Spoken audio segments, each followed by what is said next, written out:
थोड़ा आवाज नहीं सुनाई दे रहा आवाज कम कर ढोलक की हल्की सी करे जतन बट बट के बिगड़तर नगर चतुर्दी चाहिए का हम मान तो दे नगर चकर दिशा चलवा चाहिए ये लाग तुलसी राम नकी कला कछ में कह गई प्रभु भीड़ कर तीरथ शरीरन त्याग गत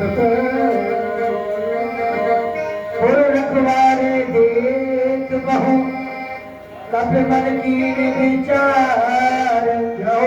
अति लग रूप धरो निशी नगर करो परिवार ओ बेला रे ओ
Thank you. He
Yashoda ji Kanhaiya से जब दादा और पटना है तो उनसे क्या कह रही है? चोरी माखन की चोर सारे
दुआ हमारा हो चुका है।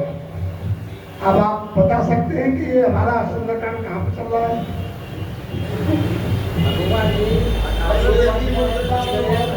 पेड़ पे बैठे हुए हैं जी और नीचे सीता जी है, रावण उनको डरा रहा है, धमका रहा है, वो चला जाता है जी और त्रिजटा जो है विभीषण की बैठी है, जी वो सब राक्षसियों को समझा रही है कि रात में मुझे सपना हुआ है जी। और सपने में लंका का विध्वंस हो गया है, रावण के 10 शीश और 20 भुजा कट चुकी है, तो सारी राक्षसी डर गई है। हाँ। सीता के पैर पकड़ ये सपने वाली बात तो उसने खैर बताई है। इससे पूर्व क्या हुआ कि जो मैं आपको कृष्णकांड का वर्णन कराता था, जब प्रभु श्री राम किष्किंधा नरेश सुग्रीव जी के पास में गए, जब अमृतता हुई है और अमृतता को उन्होंने बताया कि सीता कैसे हरण कर लिया गया है, तो 7 समुद्र पली पार से उनकी खबर कौन लाएगा?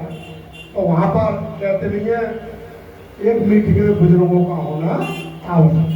तो उसमें जामवंत जी थे, अंगद, जितने भी और सभी लोग की मंत्रा हुई और मंत्रा होकर के ये कहा गया कि अच्छा ऐसा कौन आदमी है जो लंका में जाकर के माता जानकी की खबर सुन लेके आएगा? तो उन्होंने अंगद से कहा कि भाई आप जाइए। अंगद भी बलशाली थे।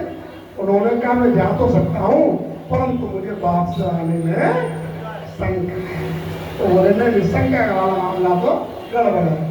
तब फिर जो है जामवंत जी ने कहा शंका में प्रकाश डाल दो, ये भी समझ जाए। एक मिनट लगी शंका में प्रकाश डाल लंका प्रकाश ये है कि जब एक बार युद्ध हो रहा था रावण को जब बच गया, तो उस समय जब उनको बाली को और उनको कहा गया था कुछ में कि आप उसको आगे, तो उन्होंने कहा था कि मेरी शक्ति तो बहुत है, मेरे अंदर भी है और उसके अंदर भी है। रामायण तो अलग व्याख्यान दिए गए हैं बहुत तरह से। तो उन्होंने एक अंगद जी को कहा था कि आप वहां पर जाइए, तो उन्होंने कहा कि मैं जाऊंगा, एक जा करके वहां से क्या हुआ तो उस कार्य को पूरा नहीं कर पाए। इस वजह से उन्होंने इस संकट को देखते हुए उन्होंने कहा कि ये पूरा करके नहीं जा पाएंगे। इसी कड़ी में आगे जब वो चलते तो वहाँ एक मैनाक पर्वत, समुद्र के अंदर मैनाक पर्वत था। जब बलवंत जी हनुमान जी वहां से चले तो उन्होंने कहा था कि जब तक मैं लौट के नहीं आ जाऊं तब तक आप सभी लोग मेरा इंतजार करेंगे। अब वो चलते समुद्र में मैनाक से कहा कि बजरंगबली जो वहाँ सीता माँ खोज के लिए जा रहा है, आप उनको विश्राम दो। तो जैसे उन्होंने पैर रखा और पैर रख करके उन्होंने कहा कि भाई समुद्र, मैं जिस कार्य के लिए जा रहा हूँ मैं आराम करने के लिए आया हूँ, मैं जा रहा हूँ। उसमें लंकिनी और कई तरह के मतलब राक्षसी वगैरह, उनके राक्षसी देवों को ये मालूम हुआ कि ये कार्य कर पाएंगे नहीं पाएंगे, तो उन्होंने लंकिनी नाम की एक राक्षसी और कई युवतियों की, नागों की नाम की राक्षसी को भेजा कि ऐसा न हो कि ये उस कार्य को करने में अगर असफल है तो पूरा मामला आएगा। तो उसने क्या कहा, वो परछाई को देख के ही चल लेती ताड़का और इतनी आती सब राक्षसियों ने कहा कि किसी भी तरह का कार्य पूरा ना हो। तो उन्होंने कहा कि हनुमान, मैं आपको अपना आहार बनाऊंगा। तो उन्होंने कहा मैं जिस कार्य के लिए जा रहा हूँ वहां के उस कार्य को करने तो मुझे, उसके बाद में आपका लेना। उन्होंने एक योजन मोह को बढ़ाया, उन्होंने 2 योजन बढ़ाया, मैंने कैसे कराते हैं बजरंगबली जैसे उन्होंने 32 योजन किया वैसे हनुमान सूक्ष्म बना करके मोह में जाकर जाके निकल आया। तो उन्होंने कहा मुझे मालूम है आप जो इस कार्य को करने में सफल होंगे।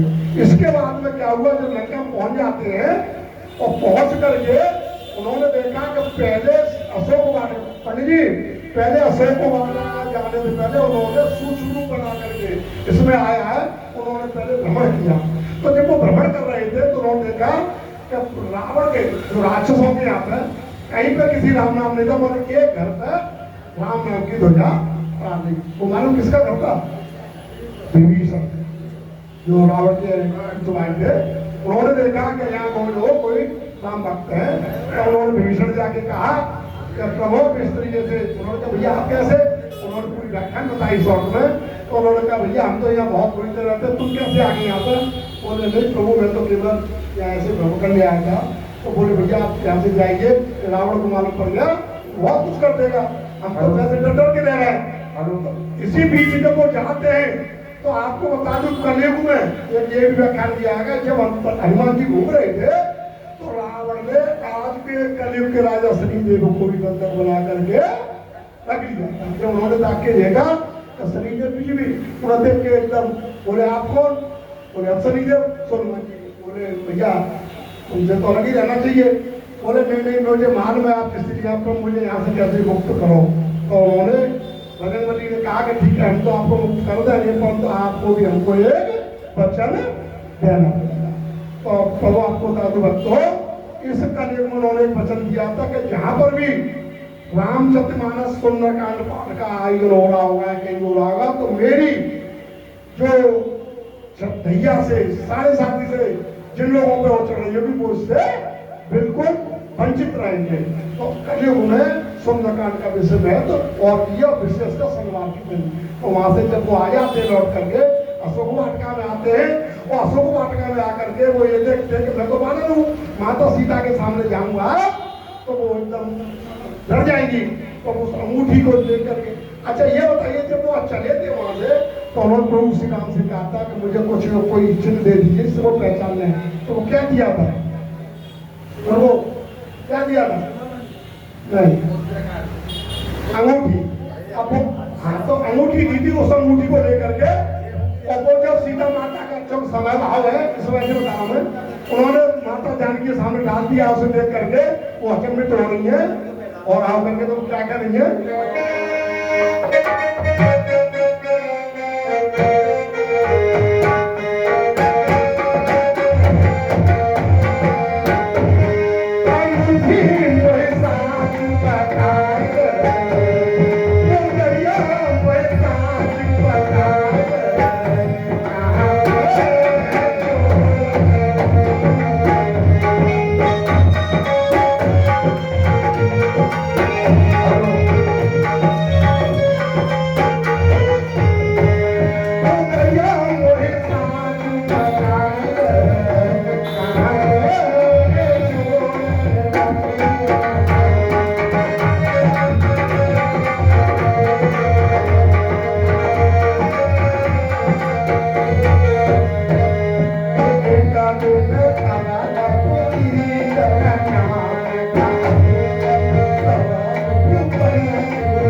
उसको देख के अचंभित हो रही है और मुद्र मुंह से पूछ रही है, हे मुद्री मुझे ये बता दे कि प्रभु मेरे राम लक्ष्मण तुझे कहाँ पर छोड़े? क्यों कि ये अंगूठी उस समय थी जब वो केवट राम को पार कर रहे थे, तो उतराई दिया तो उन्होंने कहा प्रभु मैं आपसे उतराई नहीं लूंगा, तो उनको वापस करी थी वो अंगूठी देख करके जब, परंतु अचंभित हो गई कि हम न और ये वानर ये कैसे मित्रता हुई? तो हनुमान जी ने श्लोक में बताया मेरी मित्रता हुई और गिद्धराज ने जटायु महाराज ने जो आपके बारे में बताया।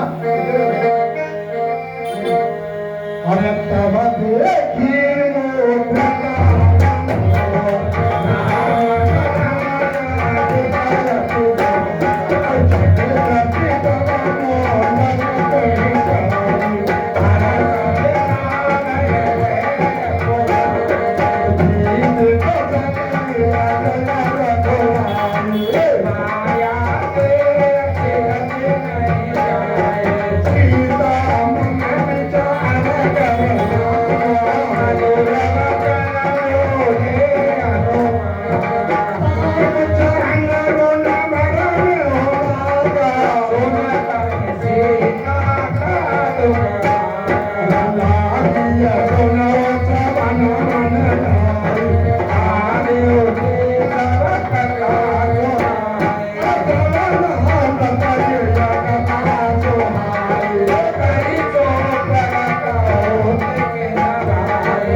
रघुपति कर संदेश सुन जननी दरवीर अब का कब कद कद भयऊ बड़े लो चरनी रसिया बोले राम भैया अरे कहो राम पियो कद सीता मो कहो सकल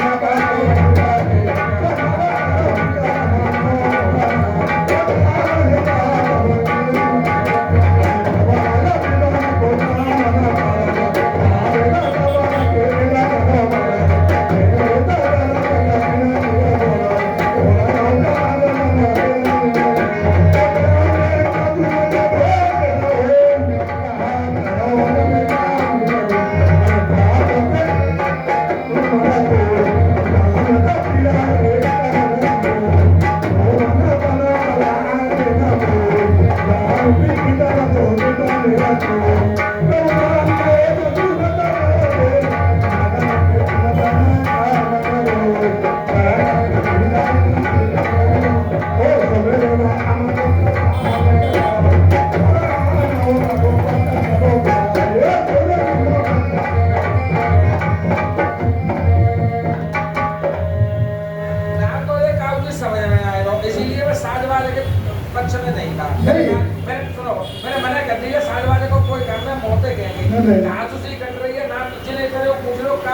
चौपाई की मतलब नहीं तो एक तो संगीत इतना तेज है जब सुनाई ना पड़ रही हाँ। ना जमाने में चौपाई कहाँ जा रही है हमें ऐसा नहीं, नहीं करना है।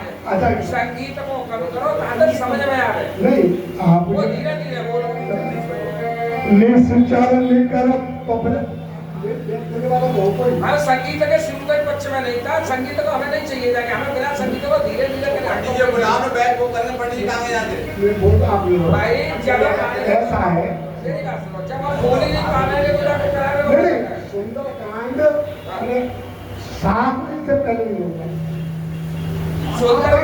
सुंदर कांड हम हर शनिवार को करते हैं 3 घंटा रह जाता हो जाएगा नहीं हम 3 घंटा लगा नहीं मतलब बीच में हम नहीं लेंगे बीच में अपना भाई सुंदर कांड धीरे अब ये क्या जितने आदमी है संगीत में काम करना मालूम है कच्चे का रहा हुआ है किसी काम में कहाँ चल रहा हुआ है नहीं इसलिए कम समझ आपको बेस कम कर दूं भाई उसका बेस कम करो चौपाई तो समझ में आ जानी चाहिए आपने आपको बता दूं मशीन लोग नहीं भगा लीजिए मशीन को हटाओ तो खाली जब माइक रहे तो मशीन में जरूर देना ना ब्रेक मार रहा है बीच में आप ब्रेक मारना ब्रेक मार रहा है ना अब ब्रेक समझ के पहले भाई हमें तो